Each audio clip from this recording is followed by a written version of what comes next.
Hi friends, అందరు ఎలా ఉన్నారు? ఇప్పుడు నేను ఒక చిన్న చిట్కా చెప్తున్నాను. ఈ జ్యూస్ తాగడం వల్ల మనకి ఒళ్ళు రాదు ఎక్కువగా, కానీ హెల్త్కి చాలా మంచిది. ఈ అన్ని మిలెట్స్ మనం అన్ని పావులు తీసుకోవాలి. మిలెట్స్ తీసుకున్న తర్వాత అన్నీ లైట్గా రోస్ట్ చేసుకోవాలి.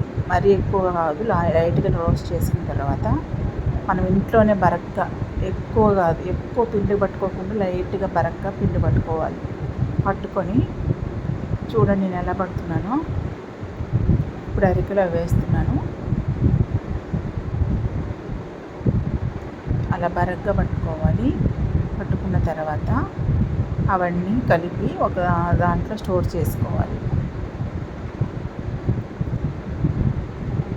స్టోర్ చేసుకున్న తర్వాత మనం జ్యూస్ చేసుకోవాలన్నమాట. డైలీ మార్నింగ్ కానీ నైట్ కానీ రైస్ మానేసి ఈ జ్యూస్ వేసుకొని ఒక గ్లాస్ తాగారంటే ఖచ్చితంగా మనం ఒక 1 మంత్లో మనకు రిజల్ట్ ఏంటో తెలిసింది.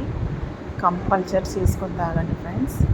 ఇదేమో అవిసె గింజల పొడి, ఇదేమో ఆల్ మిల్లెట్స్ది. ఈ జ్యూస్ చేసుకున్న తర్వాత అవిసె గింజల పొడి ఒక స్పూన్ దాని మీద వేసుకొని తాగడమే. ఒక్కసారి ట్రై చేయండి ఫ్రెండ్స్. నచ్చితే లైక్ చేయండి, సబ్స్క్రైబ్ చేయండి.